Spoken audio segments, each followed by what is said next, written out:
ఎవరిసో నమస్తే.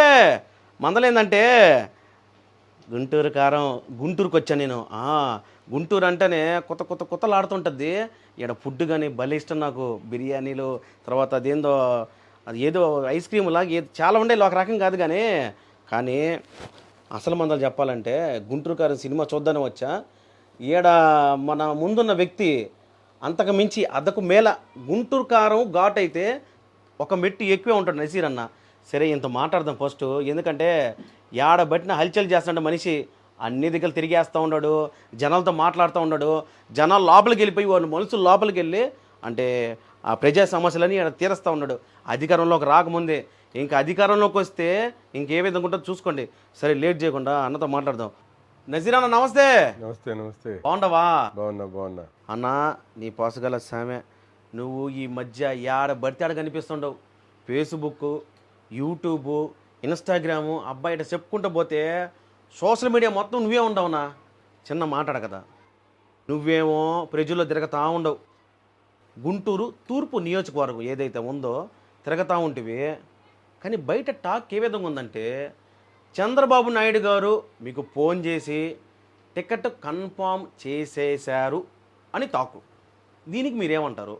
తెలుగుదేశం పార్టీలో దాదాపు 4.5 సంవత్సరాల నుంచి గుంటూరు తూర్పు నియోజకవర్గానికి ఇన్ఛార్జిగా పనిచేస్తా ఉన్నా. పార్టీ అధిష్టానం ఆదేశాల మేరకు ప్రతిరోజు కూడా పార్టీ ఇచ్చినటువంటి కార్యక్రమాలతో పాటు నియోజకవర్గం ఉన్నటువంటి ప్రజా సమస్యల మీద నిరంతరం కూడా చిన్న పెద్ద తేడా లేకుండా వారు వీరని కాకుండా ప్రతి ఒక్కరు కూడా అందుబాటులో ఉంటూ వారందరికి కావాల్సినటువంటి సేవ చేస్తూ ఉన్నారు. ముఖ్యంగా నియోజకవర్గంలో ఉన్నటువంటి తెలుగుదేశం పార్టీ శ్రేణుల్ని, కుటుంబ సభ్యులందరినీ కూడా కలుపుకొని రాబోయేటువంటి ఎన్నికల్లో ప్రజలకు కావాల్సినటువంటి అవసరాలు, ప్రజలకు కావాల్సినటువంటి అభివృద్ధి కార్యక్రమాల మీద అధికార పార్టీని ఎన్ని ఇబ్బందులు పెట్టినా, పోలీసులు అడ్డం పడినా, లేకపోతే అధికార పార్టీ నాయకులు ఎన్ని రకాలుగా ఇబ్బంది పెట్టే ప్రయత్నం చేసినా కూడా నిలదొక్కుని వాళ్ళని డిమాండ్ చేస్తూ ఈరోజు ఈ స్థాయిలో ఉన్నా. అందుకని చంద్రబాబు నాయుడు గారి ప్రత్యేకంగా ఫోన్ చేసి తెలుగుదేశం పార్టీ అభ్యర్థిగా అని కాకుండా గతంలోనే అనేక పర్యాయాలు రివ్యూస్ జరిగినాయి. ఆ రివ్యూస్ ద్వారా చెప్పడం జరిగింది, ఇంకా జాగ్రత్తగా చేసుకోండి, మీకు ఎక్కడ అడ్డం లేదు, ప్రజల్లో ఇంకా పూర్తి స్థాయిలో తిరగండి అని చెప్పి పదే చెప్పడం జరిగింది. సో డెఫినెట్లీ రాబోయేటువంటి రోజుల్లో ఎన్నికల్లో పోటీ చేయబోతా ఉన్నాం. ఈ గుంటూరు తూర్పు నియోజకవర్గ ప్రజల ఆశీస్సులు ఉన్నాయి. అలాగే పార్టీ నాయకత్వం అధిష్టానం ఆదేశాల మేరకు వాళ్ళ ఆశీస్సులతో తప్పకుండా ప్రజాక్షేత్రంలో గెలవడానికి పూర్తి స్థాయిలో సన్నద్ధం అవుతున్నాం. బాగా రెడీ అవుతున్నారు అయితే. 100% మాత్రం అర్థమైపోయింది అన్న. ఇంకోటి ఏంటంటే అసలు మీ రాజకీయ ప్రస్తావన అసలు ఎప్పుడే మొదలైంది? దాని గురించి ఒక చెప్పండి కొంచెం. రాజకీయ ప్రస్థానం అంటే ముఖ్యంగా 2009లో ఎన్నికలు అంటే ఏంటి, గతంలో కూడా వైసీపీకి సంబంధించినటువంటి జగన్మోహన్ రెడ్డి గారి పార్టీ పెట్టినప్పటి నుండి కూడా ఈ నియోజకవర్గంలో వైసీపీకి ఒక క్యాడర్ని తెచ్చి ఈ పార్టీ వైసీపీ జెండాను ఈ నియోజకవర్గంలో ఎత్తినటువంటి వ్యక్తిని నేను. అన్న గుంటూరు టౌన్లో వైసీపీ జెండా అది వేసింది మాత్రం మీరే. కానీ అలాంటిది ఆ పార్టీలోంచి టీడీపీలోకి ఎందుకు రావాల్సి వచ్చింది? నేను ఆ పార్టీ నుంచి టీడీపీలో రావడం కాదండి. 2009లో నేను జగన్మోహన్ రెడ్డి గారితో రాజకీయాల్లోకి వచ్చిన తర్వాత 2014 నుంచి 2009 నుంచి 2019 వరకు కూడా నేను వైసీపీలోనే ఉన్నాను. పార్టీ అధిష్టానం నన్ను గుర్తించి కోఆర్డినేటర్ పదవి ఇచ్చింది. తర్వాత జగన్మోహన్ రెడ్డి గారు అధికారం రాకముందు 2018 చివరిలో నేను తెలుగుదేశం పార్టీ ఏదైతే చంద్రబాబు నాయుడు గారి అవసరం ఈ రాష్ట్రానికి ఉందని చెప్పి ఆలోచనతో ఆనాడు జగన్మోహన్ రెడ్డి గారికి వైపు వేవ్స్ ఉన్నాయి, ఎన్నికల్లో జగన్మోహన్ రెడ్డి గారు గెలిచే అవకాశాలు ఉన్నాయని చెప్పి సర్వేలు కూస్తున్నప్పుడు కూడా కేవలం రాష్ట్రానికి చంద్రబాబు నాయుడు గారి అవసరం ఉంది, ఇంతవరకు అభివృద్ధి చేశాడు, ఇంకా రాబోయేటువంటి రోజుల్లో ఇంకా ముందుకు వెళ్ళాలంటే ఆంధ్ర రాష్ట్రం ఒక అనుభవజ్ఞులైనటువంటి నాయకుడు అవసరం అని చెప్పి ఒక ఆలోచన ఉండేది. అదే టైంలో పార్టీ అధిష్టానం నన్ను గుర్తించి వైసీపీలో ఉన్నప్పుడు కూడా ఆనాడు చంద్రబాబు నాయుడు గారు చేసినటువంటి సర్వేల్లో ప్రజల అభిష్టం మేరకు ఆయన నిర్ణయంతో నేను తెలుగుదేశం పార్టీలో చేరాను. దేవుడి దయ వల్ల చంద్రబాబు నాయుడు గారి ఆశీస్సులతో నాకు మళ్ళీ 2019లో తెలుగుదేశం పార్టీ అభ్యర్థిగా పోటీ చేయడం జరిగింది. ఉమ్, సో అప్పటి నుంచి పార్టీ ఓడిపోయినప్పుడు కూడా 2019లో ఈ నియోజకవర్గంలో దాదాపు మెజారిటీ కమ్యూనిటీ ముస్లిం కమ్యూనిటీ ఉంది. దాంతోపాటు అన్ని వర్గాల ప్రజలు ఉన్నారు, బీసీలు ఉన్నారు, వైశ్యాస్ ఉన్నారు, కాపులు ఉన్నారు. అందరూ కూడా ఆనాడు ఏంటంటే జగన్మోహన్ రెడ్డి గారు ఒక అవకాశం అంటే రాష్ట్రంలో అన్ని నియోజకవర్గాల్లో కూడా పార్టీ ఓటమి పాలైంది. దాదాపు 151 సీట్లలో పార్టీ ఓటమి పాలైంది. మేజర్గా మంచి మంచి తెలుగుదేశం గడ్డ అడ్డా అనేటువంటి నియోజకవర్గాల్లో కూడా ఆనాడు తెలుగుదేశం పార్టీ ఓటమి పాలైంది. కానీ మన నియోజకవర్గంలో 15 రోజుల ముందు టికెట్ తీసుకొని ఎంతమంది ఆనాడు తెలుగుదేశం పార్టీలో అధికారులు ఉన్నప్పుడు అనుభవించినటువంటి నాయకులు కానీ అధికార పార్టీలో ఆనాడు పూర్తి స్థాయిలో నాయకులుగా చలామైనటువంటి వాళ్ళు ఎవరు సహకరించకపోయినా దాదాపు అందరూ కూడా పార్టీని వీడి వెళ్ళిపోయినా కూడా ఆనాడు 2019లో దాదాపు 55,000 ఓట్ల పైచీలకు తెచ్చుకోవడం జరిగింది.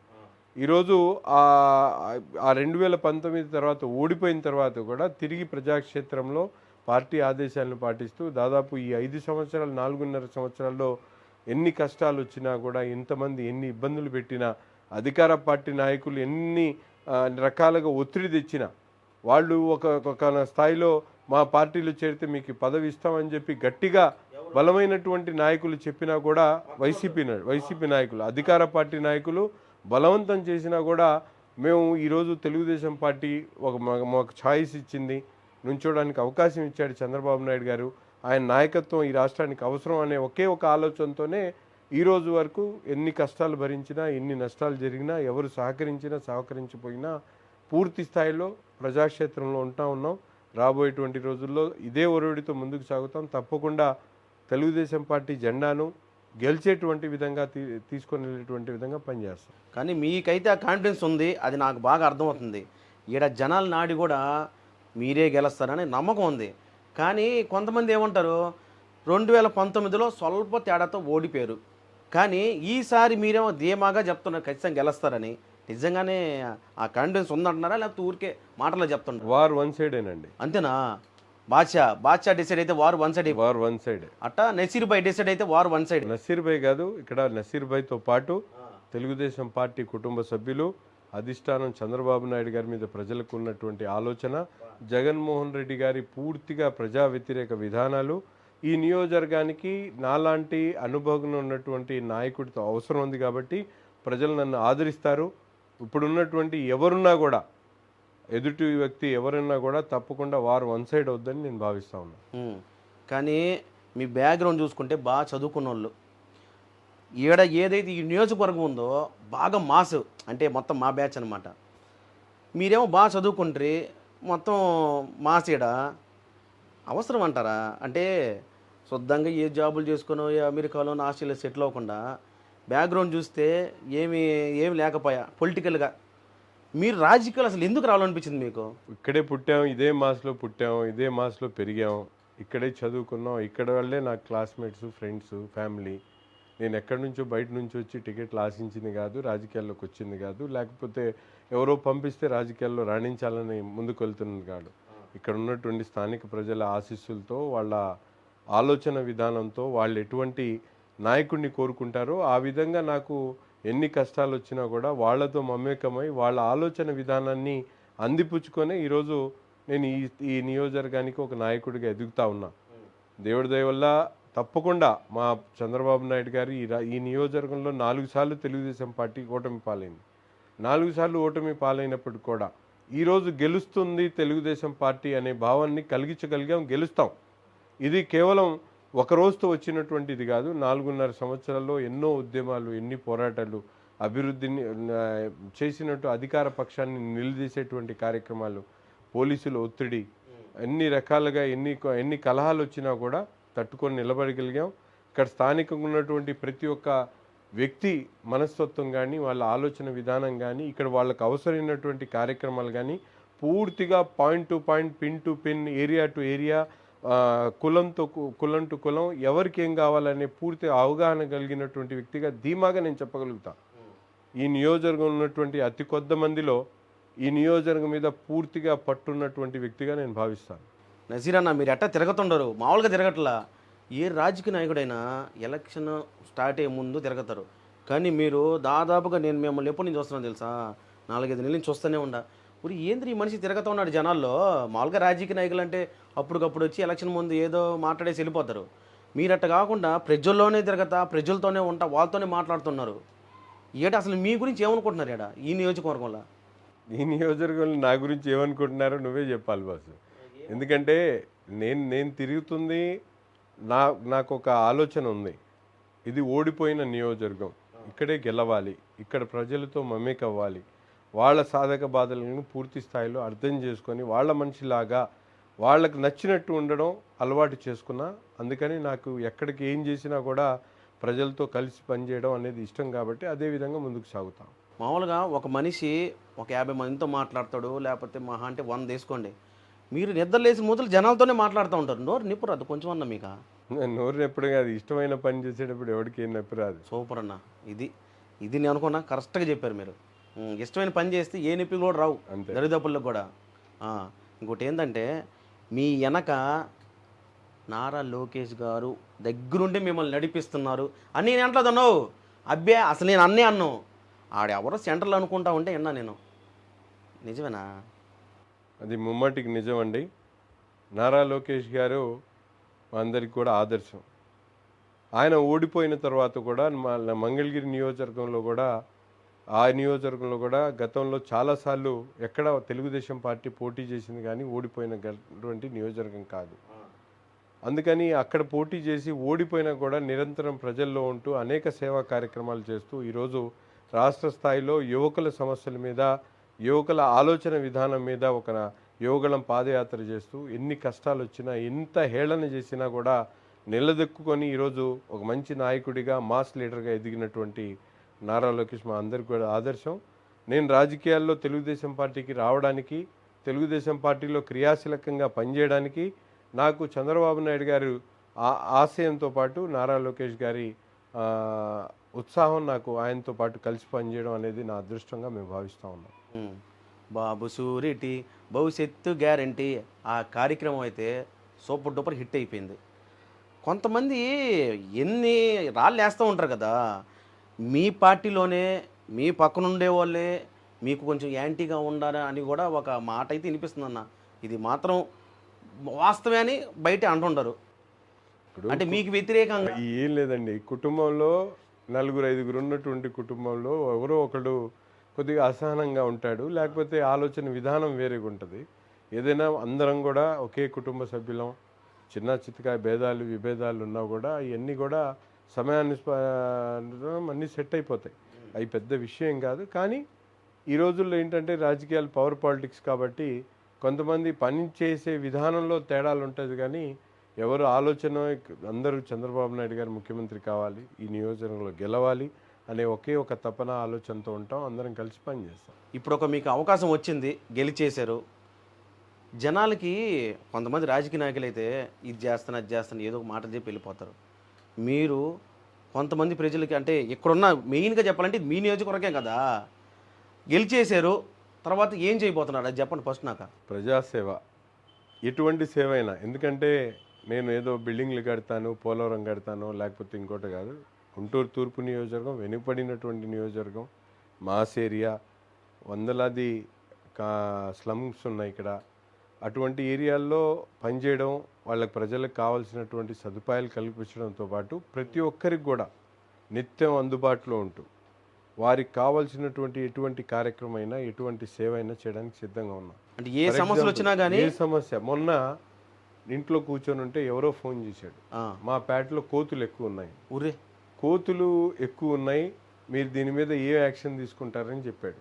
ఇట్లా ఒక పోలీస్ స్టేషన్ కాదు, ఒక హాస్పిటల్ కాదు, ఒక డాక్టర్ కాదు, ఏదో ప్రజా సమస్యల మీద వారికి ఒక అండగా ఉండేటువంటి కార్యక్రమం చేస్తాను. ఆ సమస్య ఈ సమస్య అని కాదు, అభివృద్ధి కోసం నియోజకవర్గంలో ఎవరికి ఎటువంటి అభివృద్ధి కావాలి, ఏ డివిజన్కి ఎట్లా అభివృద్ధి చేసుకోవాలా, నగరానికి ఎటువంటి వాతావరణం తీసుకొని రావాలి, ట్రాఫిక్ గురించి ఎలా చేయాలి, బ్యూటిఫికేషన్ కోసం ఎలా చేయాలి, అభివృద్ధి ప్రణాళికలు ఎలా చేసుకోవాలా, మంచినీటి సదుపాయం ఏంటి, డ్రైనేజ్ ఫెసిలిటీస్ ఎలా తెచ్చుకోవాలా, దీని మీద పూర్తిగా అవగాహన ఉంది. దాన్ని బట్టి చేసుకుంటూ వెళ్తాం. కానీ ఏ ఒక్కరికి ఎటువంటి హెల్ప్ కావాలన్నా ఎటువంటి సమస్య ఉన్నా వాటిని తీర్చడంలో నేను చిన్న పెద్ద తేడా లేకుండా పనిచేయడానికి సిద్ధంగా ఉన్నాను. నిజం చెప్పండి, మీకు పొలిటికల్ బ్యాక్గ్రౌండ్ ఉందా లేదా? లేదండి. పక్కా పక్కా వాస్తవం. వాస్తవం. అన్నా నేనైతే నమ్మనన్నా.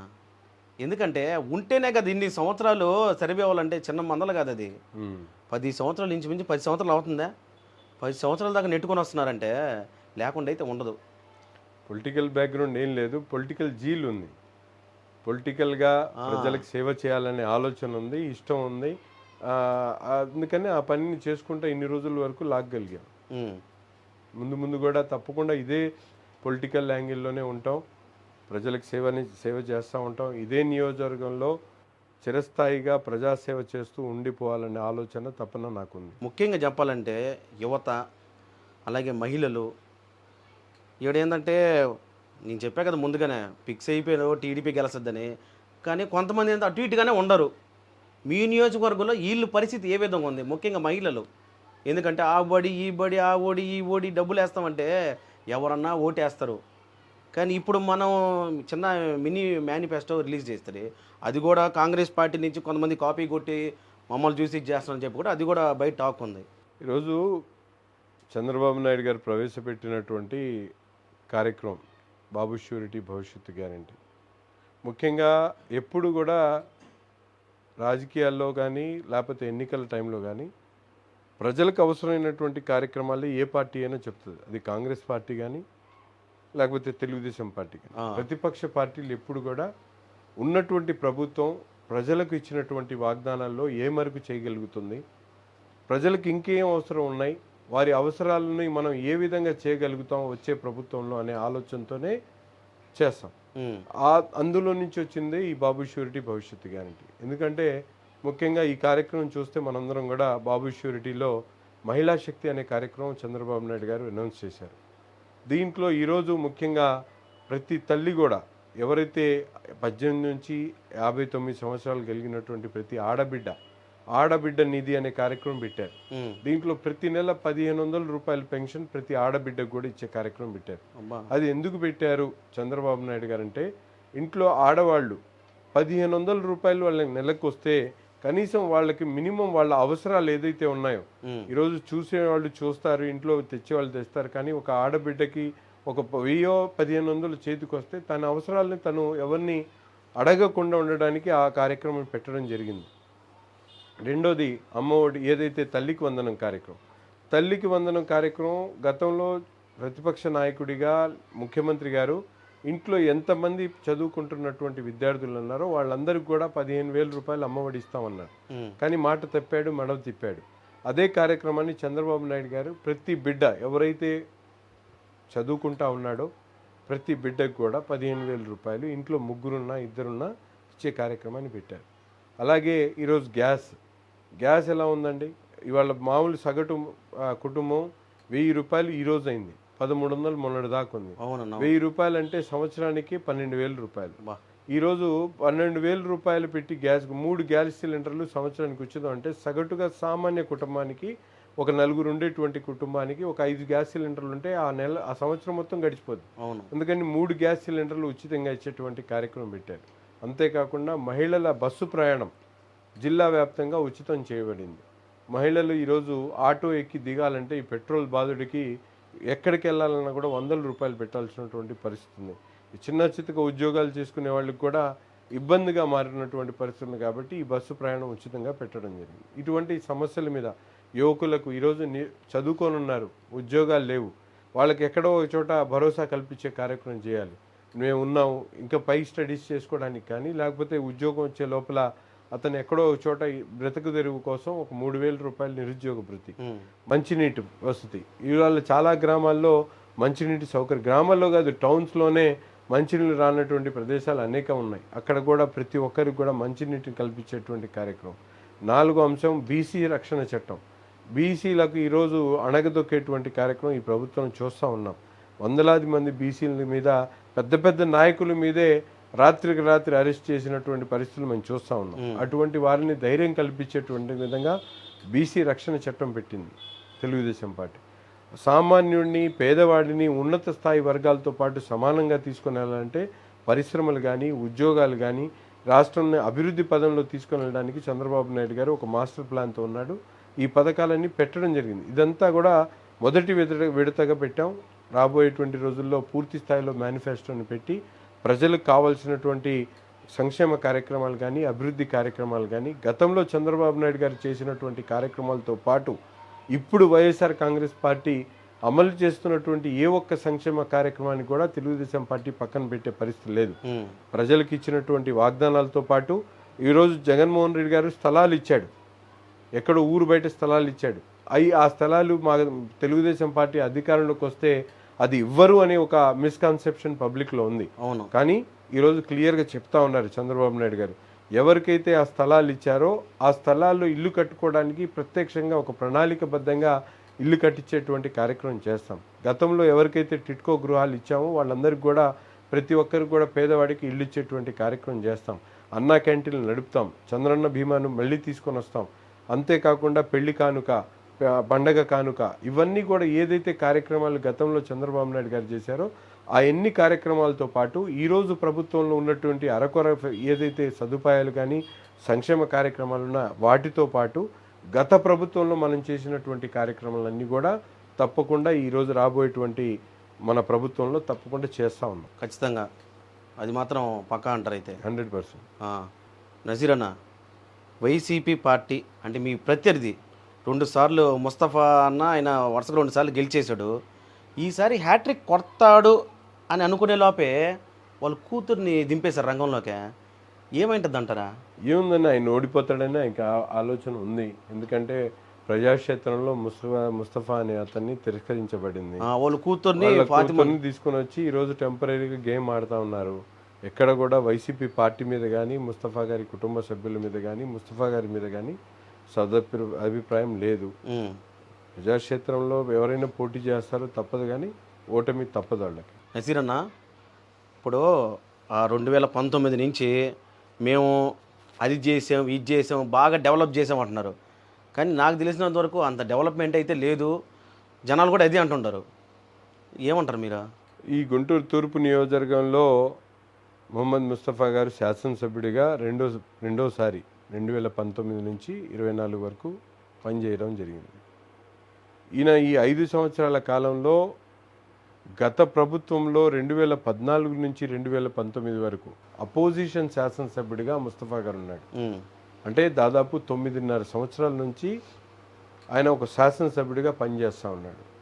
కానీ ఈ రోజు కూడా ఎక్కడ కూడా ఒక పెద్ద ప్రణాళికతో ఒక ఆలోచనతో ఎక్కడ గుంటూరు నగరాన్ని అభివృద్ధి చేసినటువంటి దాఖలాలు లేవు. ఏదో ఒక గత ప్రభుత్వంలో 2014 నుంచి 2019 వరకు ముస్తఫా గారి శాసనసభ్యుడు ఉన్నప్పుడు నందివెలుగు బ్రిడ్జ్ 70% పూర్తి చేయడం జరిగింది. మానవ సరోవరం బాగా నడుస్తూ ఉండేది. బీఆర్ స్టేడియము రోజుకు ఒక యాక్టివిటీ జరిగేది. ఈరోజు ఈ 4.5 సంవత్సరాల్లో అధికార పక్షంలో ఉండి అధికార శాసనసభ్యుడిగా ఉండి ముస్తఫా గారు ఎక్కడా కూడా ప్రజలకు కేవలం ఒక రోడ్డు కూడా, ఏటుకూరు రోడ్డు కానీ పొన్నూరు రోడ్డు కానీ ఇటువంటి రోడ్లు కూడా వేయించుకోలేకపోయాడు. పైపెచ్చు ఈరోజు చూస్తూ ఉన్నాం వక్ఫ్ బోర్డు స్థలాల అన్యాక్రాంతం, వెంకటేశ్వర స్వామి దేవస్థానానికి సంబంధించినటువంటి స్థలాల అన్యాక్రాంతం, ఇవన్నీ కూడా ప్రజలు గమనించారు. ముస్తఫా గారి కనుచూపు మరిలో డ్రగ్స్ మాఫియా నడుస్తుందని చెప్పి ప్రజలు చెప్పుకుంటా ఉన్నారు. వాళ్ళ పిల్లల పేర్లతో సహా పుంకాలుగా పేపర్లలో టీవీల్లో వస్తున్నటువంటి పరిస్థితులు ఉన్నాయి. ఈరోజు ప్రజలు కోరుకుంటున్నటువంటి పరిపాలన లేకపోతే ప్రజలు కోరుకుంటున్నటువంటి శాసనసభ్యుడిగా ముస్తఫా చేయలేకపోయాడు. అది కప్పిపుచ్చుకోవడానికి వాడి కుటుంబం నుంచి ఎవరినో తీసుకొని వచ్చి ప్రజల్ని మళ్ళీ నమ్మబలికేటువంటి ప్రయత్నం చేస్తూ ఉన్నాడు. అది ముమ్మాటికి చల్లనటువంటి వ్యవస్థ. తప్పకుండా ప్రజలు ఈసారి తెలుసుకున్నారు ఎవరు ఏం చేయగలుగుతారు, ఎవరికి అవగాహన ఉందని. తప్పకుండా తెలుగుదేశం పార్టీకి నాకు ప్రత్యక్షంగా ప్రజలు ఆశీర్వదిస్తారని మనస్ఫూర్తిగా భావిస్తాను. నసీర్ అన్న, ముస్లింలు ఉండేది ఒక 8%, 10% అనుకోండి. ఇప్పుడు అవతల ఉన్న పార్టీ వాళ్ళు 6, 7, 8 ఏదో అట్లా చెప్తుంటారు, ఇస్తుంటారు. ఇప్పుడు టీడీపీలో మైనారిటీకి సంబంధించిన పరిస్థితి ఏంది? మైనారిటీ సీట్లు ఈసారి చంద్రబాబు నాయుడు గారు పెంచుతామని చెప్పి గతంలో కూడా చెప్పడం జరిగింది. పార్టీ అయితే ముస్లింలకు ఎక్కడ ద్రోహం చేసేటువంటి పరిస్థితి లేదు. తప్పకుండా ముస్లింలకు ఇవ్వాల్సిన చోట, గెలిచే చోట, అవకాశం ఉన్న చోట తప్పకుండా చంద్రబాబు నాయుడు గారు ఆదరిస్తారు. ఎక్కడైతే ముస్లిం జనాభా ప్రాతిపదికన కానీ గెలుపు అవకాశాలు ఉన్న చోట పూర్తిగా వారి ఎటువంటి పార్టీ ఎటువంటి ఇబ్బందులున్నా కూడా పక్కన పెట్టి ముస్లింలో ఎవరైతే సమర్థవంతంగా పనిచేయగలుగుతారో వాళ్ళకి ఆదరిస్తారని చెప్పి మనస్ఫూర్తిగా భావిస్తూ ఉన్నాం. ఒక పక్కన ముస్లింలకు ఎంతమంది ఇచ్చినా కూడా వాళ్ళ విలువల్ని కాపాడేటువంటి క్రమంలో తెలుగుదేశం పార్టీ ముందంజలో ఉంది. ఎప్పుడు కూడా తెలుగుదేశం పార్టీ ముస్లిం మైనారిటీలు బీజేపీతో కలిసి తెలుగుదేశం పార్టీ చేసినప్పుడు కూడా ఎక్కడా ముస్లిం మైనారిటీ మీద దాడులు జరగలేదు. సంక్షేమ కార్యక్రమాల్లో ముస్లింలు ఎక్కడా కోత లేదు. కానీ ఈరోజు అధికారంలో ఉన్నటువంటి జగన్మోహన్ రెడ్డి గారు ఎంతోమంది మైనారిటీలకు ఏదో పదవులు ఇచ్చారని చెప్తా ఉన్నారు. కానీ ఎక్కడా కూడా మైనారిటీలు వక్బోర్డ్ ఆస్తులు అన్యాక్రాంతం అయితే ఎవరు మాట్లాడేటువంటి పరిస్థితి లేదు. మైనారిటీల మీద దాడులు జరిగితే ఎవరు వేలెత్తి చూపించేటువంటి వాళ్ళు లేరు. మైనారిటీ సప్లైన్ నిధులు నీరు గారిపోతూ ఉంటే దాని మీద నోరెత్తి చెప్పేటువంటి ధైర్యం చేసేటువంటి నాయకులు లేరు. కానీ చంద్రబాబు నాయుడు గారు అధికారం ఉన్నప్పుడు ముస్లింలకు అధికారం లేకపోయి ముస్లింలు ఎక్కడ పూర్తి స్థాయిలో గవర్నమెంట్లో తక్కువ ఉన్నా కూడా వారికి పూర్తి స్థాయిలో సంక్షేమం కానీ అభివృద్ధి కానీ వాళ్ళకి రక్షణ కూడా కల్పించేటువంటి క్రమంలో చంద్రబాబు నాయుడు గారు పనిచేయడం జరిగింది. సో ముస్లింలకైతే పూర్తి నమ్మకం ఉంది. ఈసారి పార్టీ కూడా ముస్లింలు ఎక్కడైతే జనాభా ప్రాతిపదికన కానీ గెలుపు అవకాశాలు బట్టి బలంగా ఉన్నారో వాళ్ళందరికీ కూడా తప్పకుండా పార్టీ ఆదరిస్తుంది, టికెట్ ఇస్తుందని నేను భావిస్తాను. ఈడేందంటే గుంటూరు జిల్లా బాగా విశాలంగా పెరిగిపోతా వస్తుంది. కొంతమంది ఏంటంటే ఇల్లు కట్టుకోవాలని ప్రతి ఒక్కరికి ఉంటుంది, కానీ ఇళ్ళ పట్టాలు ఏమో లేకపోయా. వాళ్ళేమో మీ సైజ్ వస్తుండరు, అంటే మీరు వచ్చి ఏదన్నా చేస్తారు ఆ నమ్మకం అయితే ఈడ ప్రజలకైతే ఉంది. అసలు వాళ్ళ పరిస్థితి ఏందంటారా? గతంలోనే తెలుగుదేశం పార్టీ అధికారంలో ఉన్నప్పుడు ఈ నియోజకవర్గంలో చాలామంది పేదవారు ఉండేవాళ్ళు. వాళ్ళందరికీ కూడా అనేక కాలనీలు ఉండడానికి, ఇల్లు కట్టుకోవడానికి అనేక కాలనీలు ఇవ్వడం జరిగింది. ఒక మధ్యరాల కాలనీ కానివ్వండి, బసవతారక్ నగర్ కానివ్వండి, జియావుద్దీన్ నగర్ కానివ్వండి, అలాగే హుసేన్ నగర్ కానీ, చంద్రబాబు నాయుడు కాలనీ, ఐపీడీఎల్ కానీ, ఇట్లా అనేక ప్రాంతాల్లో వందలాది వేలాది ఇళ్ళు కట్టుకోవడం జరిగింది. కానీ గత ప్రభుత్వంలో కానీ ఇంతకుముందు కానీ ఈ సమస్య మీద ఎవరు కూడా స్పందించినటువంటి పరిస్థితులు లేవు. ప్రజలు ఈరోజు ఒక నమ్మకంతో ప్రజలు నాకు కూడా చెప్తా ఉన్నారు, నేను భవిష్యత్తు గ్యారంటీ కార్యక్రమం కానీ లేకపోతే ఇంకో చోటకి వెళ్ళినప్పుడు అన్నా మీరు ఈసారి గెలవబోతా ఉన్నారు, తప్పకుండా మాకు పట్టాలు ఇప్పించాలని ప్రజలు పదే పదే అడుగుతూ ఉన్నారు. వాళ్ళందరికీ కూడా ఈ సందర్భంగా నేను మనస్ఫూర్తిగా చెప్పదలుచుకున్నా, మన ప్రభుత్వం రాబోతా ఉంది, చంద్రన్న ముఖ్యమంత్రి కాబోతా ఉన్నాడు, నాకు భగవంతుడు అవకాశం ఇచ్చి శాసనసభ్యుడు అవబోతా ఉన్నా. తప్పకుండా ఎవరైతే పేదవారు చాలా సంవత్సరాల నుంచి ఇళ్లలో ఉంటూ ఎటువంటి పత్రం లేకుండా ఉన్నటువంటి ప్రతి ఒక్కరికి కూడా తప్పకుండా రిజిస్ట్రేషన్లు చేయించేటువంటి కార్యక్రమం చేస్తాం. వాళ్ళందరికీ కూడా సొంత ఇంటి కళను నెరవేర్చేటువంటి క్రమంలో నా ప్రాణం పోయేంత వరకు పోరాడి తప్పకుండా ఆ గుంటూరు నగర ప్రజలకు వాగ్దానం చేస్తూ ఉన్నాం. వాళ్ళు కూడా ఈసారి ఎన్నికల్లో అత్యధిక మెజారిటీతో మొహమ్మద్ నసీర్ని గెలిపించేటువంటి క్రమంలో ఒక ప్లాట్ఫామ్ మీదకి వచ్చి ఏ ఒక్కరు ఓటు కూడా పోకుండా మీకు ఇల్లు పట్టా కావాలంటే నసీర్ అన్న గెలవాలి అనేటువంటి విధంగా వాళ్ళందరూ కూడా ఒకే మాట ఒకే నినాదంతో పనిచేయాలని చెప్పి మనస్ఫూర్తిగా కోరుకుంటా ఉన్నా. అన్న నేను ఒక చిన్న మాట అన్నా, మీరు ఒకనొక టైంలో ఏంటంటే ఏదన్నా సమస్యలు వచ్చినా కానీ అధికారుల దాకా తీసుకెళ్ళి వీళ్ళ సమస్యలు ఈ విధంగా ఉన్నాయి, ఫర్ సపోజ్ ఒక కలెక్టర్ దగ్గర గానో ఒక కమిషనర్ దగ్గర గానో తీసుకుపోయి ఇదిగోండి ఈ పరిస్థితి వీళ్ళకి ఈ విధంగా ఉంది అని చేసిన సందర్భాలు ఉన్నాయి. అదైతే నేను విన్నా ఆ సెంటర్లో. తర్వాత ఇప్పుడు మీరు ఎమ్మెల్యే అయిపోయిన తర్వాత ఏ విధంగా పనులు ఏ విధంగా చేయిస్తారు? ముఖ్యంగా ఈరోజు చూస్తే గుంటూరు తూర్పు నియోజకవర్గంలో సామాన్య ప్రజలు ఏ ఒక్క చిన్న సమస్య కూడా ప్రజలు, ముఖ్యంగా పేద ప్రజలు కానీ లేకపోతే సామాన్యులు కానీ ఎవరైనా నాయకుడి మీద ఆధారపడేటువంటి పరిస్థితులు ఉంటాయి. ప్రతిపక్ష నాయకుడిగా నాకు భగవంతుడు అవకాశం ఇచ్చినప్పుడు నేను ఈ నియోజకవర్గంలో ప్రజా సమస్యల మీద నిరంతరం అధికారుల దృష్టికి తీసుకుని వచ్చి వారి చేత ఆ కార్యక్రమాలు, ఆ ప్రోగ్రామ్స్, అలాగే వారికి కావాల్సినటువంటి సమస్యలను పరిష్కరించేటువంటి దిశగా అనేక ప్రయత్నాలు చేశాం, సక్సెస్ అయ్యాం. అధికార పక్షంలో నేను శాసనసభ్యుడిగా ఎన్నికైన తర్వాత అధికారుల దృష్టికి ఏ సమస్య వచ్చినా కూడా వెంటనే పరిష్కరించేటువంటి విధంగా ఏ పని చేయాలి, ఉన్న సమస్యలు ఏంటి, వాటి మీద ఎట్లా రివ్యూ చేసుకోవాలా, ప్రతి వారం మనం ఎటువంటి కార్యక్రమాలు పెట్టుకొని ప్రజా సమస్యలను, ఇప్పుడు నేను కలెక్టర్ ఆఫీసు కమిషనర్ ఆఫీస్లోనో స్పందన కార్యక్రమాలు జరుగుతూ ఉంటాయి. ఉమ్, కానీ ఒక శాసనసభ్యుడి స్థానంలో ఎక్కడా కూడా పబ్లిక్ రివ్యూ ఎవరు తీసుకోరు. కానీ నాకు భగవంతుడు అవకాశం ఇస్తే మాత్రం తప్పకుండా భగవంతుడు అవకాశం ఇస్తాడు. ఇచ్చిన తర్వాత ప్రతి 15 రోజులకు ఒకసారి స్పందన కార్యక్రమం పెడతాం. నా ఎమ్మెల్యే కార్యాలయంలో పెడతాం. ప్రజా సమస్యలు వింటాం. వారికి కావాల్సినటువంటి కార్యక్రమాలని అధికారుల దృష్టికి తీసుకుని వెళ్ళి వెంటనే పరిష్కరించేటువంటి దిశగా పనిచేస్తాం.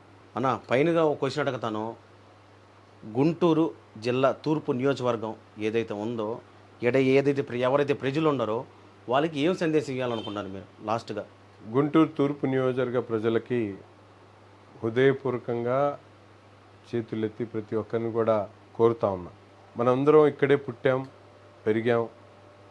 గత 40-50 సంవత్సరాల నుంచి గుంటూరు నగరం ఎంతవరకు అభివృద్ధి చెందిందో మనందరికి కూడా తెలుసు. ఈ నగరానికి సంబంధించినటువంటి ముఖ్యంగా గుంటూరు తూర్పు నియోజకవర్గానికి సంబంధించి అనేక రకమైనటువంటి సమస్యలు ఉన్నాయి. సామాన్యుడి దగ్గర నుండి పేదవాడి దగ్గర నుండి ప్రతి ఒక్కరికి కూడా అనేక రకాల ఇబ్బందులు ఉన్నాయి. వాటినన్నింటిని కూడా దాదాపు ఈ 8 సంవత్సరాల కాలంలో ప్రతి ఇంటికి, ప్రతి వ్యక్తికి, ప్రతి గడపకు కూడా వెళ్ళడం జరిగింది. మీ సమస్యల మీద పూర్తిగా అవగాహన కలిగి ప్రతి ఒక్కరి సాధక బాధలను తెలుసుకునేటువంటి అదృష్టం నాకు భగవంతుడు కల్పించాడు. కాబట్టి నాకు అవకాశం ఇచ్చేటువంటి క్రమంలో నేను తప్పకుండా ప్రతి ఒక్కరికి కూడా సేవ చేయడానికి ముందు వరుసలో ఉంటాను. తెలుగుదేశం పార్టీ మీకు భరోసా కల్పించేటువంటి విధంగా, ముఖ్యంగా ఎవరైతే పేదవారు ఉన్నారో, ఎవరైతే పెన్షన్ రానటువంటి వాళ్ళు ఉన్నారో, ఎవరైతే రోడ్లు సరిగ్గా లేక, వీధి దీపాలు లేక, పట్టాలు లేకుండా, అవసరమైనటువంటి సదుపాయాలు లేకుండా ఇబ్బందులు పడుతూ ఉన్నారో అటువంటి వారికి అందరికి కూడా భరోసా కల్పించి మన నగరాన్ని, ఒక తూర్పు నియోజకవర్గాన్ని ఒక సుందరంగా నగరంగా, అభివృద్ధి చెందినటువంటి ప్రాంతంగా, అందరికీ అవకాశాలు కల్పించేటువంటి ప్రాంతంగా అభివృద్ధి చేయడానికి ఒక్క అవకాశం మీ అమూల్యమైనటువంటి ఓటు ద్వారా ప్రజలు ఆదరించి తెలుగుదేశం పార్టీకి నాకు ఇవ్వాలని మనస్ఫూర్తిగా కోరుకుంటా ఉన్నాం. మంచిదన్న, థ్యాంక్ యూ. వెళ్ళొస్తాయితే నసీర్ అన్నేమో బాగా కాన్ఫిడెంట్గా ఉన్నాడు గెలుస్తారని. అది ముమ్మాటికి వాస్తవం, ఎందుకంటే అది ఖచ్చితంగా గెలిచేస్తారు అని ఈడ టాక్ అయితే గట్టిగా ఉంది. సరే, ఇంతకీ మీరేమనుకుంటున్నారో ఒకసారి కామెంట్ బాక్స్లో కామెంట్ చేయండి. కానీ ఒక మాట చెప్తే వర్సో, ఏవైనా మన ఏపీ రాజకీయం, ఆంధ్రప్రదేశ్లో ఉన్న రాజకీయం మామూలుగా ఉండదు. మొన్నటికి మొన్న అంబటి మన క్రికెటర్ అన్నాడు కదా, ఆ పార్టీలో ఉన్నాడు పుస్తకనట్టు వచ్చేసారు. అంటే రోజు రోజుకి, క్షణానికి ట్విస్టులు, జలకలు, దెబ్బ మీద దెబ్బ, ప్రతి సీను క్లైమాక్స్లో ఉంటుంది. అట్టుంటుంది మన రాజకీయాలు అంటే. కానీ ఏదేమైనా కానీ ఏ పార్టీ గెలవబోతుందో ఏందో, ఎవరు వస్తే అభివృద్ధి చెందొద్దో ఇంకా మీరే చూసుకోండి. కామెంట్ బాక్స్లో కామెంట్ చేయండి. అది మందల.